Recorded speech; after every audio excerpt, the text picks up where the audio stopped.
Hi, welcome அவர் திருமதி cooking channel. இன்றைக்கி நம்ம வீடியோவில் என்ன பார்க்க போகிறோம்னா, வாங்க வீடியோக்குள்ளே போய் பார்ப்போம்.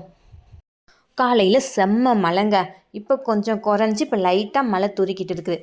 என்ன தான் மழை பெஞ்சாலும் இடி இடித்தாலும் நமக்கு வயிறு பசிக்க தான் செய்யும். ஸோ காலையிலேயே சூடாக சாம்பார் வச்சு கேரட்டில் முட்டை போட்டு சூப்பராக கேரட் பொரியல் ரெடி பண்ணியாச்சு.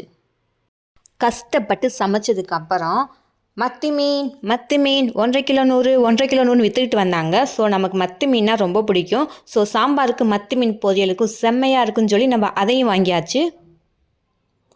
அவங்க வந்து க்ளீன் பண்ணிலாம் தரமாட்டாங்க. ஸோ நான் வந்து அப்பாவை கூட்டிகிட்டு வந்து அவரே வந்து க்ளீன் பண்ணி எல்லாம் நீட்டாக கழுவி கொடுத்துட்டாரு.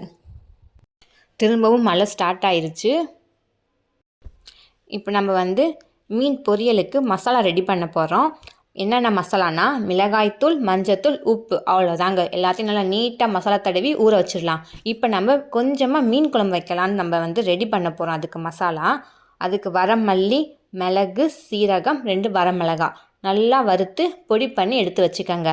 அதுக்கப்புறம் சின்ன வெங்காயம், வெள்ளைப்பூடு எண்ணெயை ஊற்றி நல்லா வதக்கி அதையும் அரைச்சி வச்சுக்கோங்க.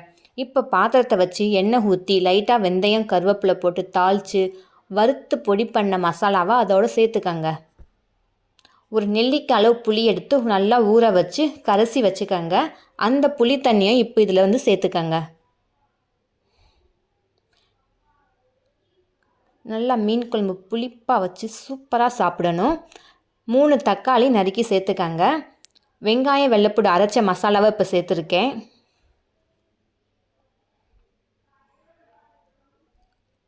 லைட்டாக மஞ்சத்தூள், கொத்தமல்லி சேர்த்துக்கங்க. உப்பு தேவையான அளவு. குழம்பு நல்லா கொதிக்குது.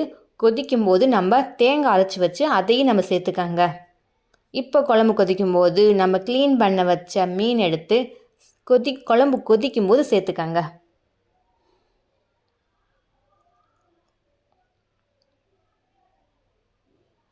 மத்தி மீன் குழம்பு ரொம்ப டேஸ்ட்டாக இருக்குங்க. அதை விட மத்தி மீன் ரொம்ப ரொம்ப உடம்புக்கு நல்லது மீன்கள்லையே. இந்த ஒரு மீன் மட்டும் பாருங்க, 2 மீன் வந்து டிஃப்ரெண்ட்டாக நமக்கு மீனுக்குள்ளே இருந்துச்சு. அந்த 2 மீனுமே பார்த்தா குழம்புக்குள்ளே போட்டேன். அந்த 2லேயுமே வந்து நடுமுள்ளு தான். ஸோ வந்து குழந்தைக்கு கொடுக்கலாம், நான் தீராவுக்கு கொடுத்தேன். இப்போ நமக்கு மீன் பொரியலும் ரெடி ஆயிடுச்சு. தனியாக அதையும் நம்ம பொரித்து எடுத்துட்டோம். மீன் குழம்பு கொதிக்கும்போது இப்போ மீன் பொரியலும் ரெடி, மீன் குழம்பும் ரெடி. இப்போ நம்ம சாப்பிட்றது தான் மிச்சம்.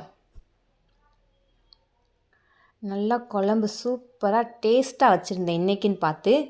மீன் குழம்பு, மீன் பொரியல், கேரட் பொரியல் சாப்பிட்லாமா?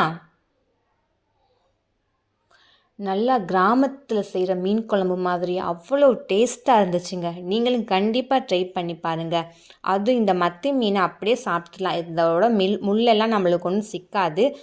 ஸோ வந்து முள்ளும் வந்து நல்லா மொறுமொறுன்னு தான் இருக்கும்.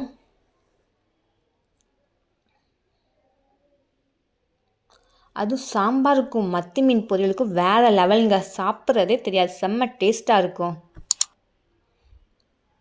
உங்களுக்கு எங்கள் சேனல் பிடிச்சிருந்துச்சுன்னா லைக் பண்ணுங்கள், சப்ஸ்கிரைப் பண்ணுங்கள். தேங்க்யூ.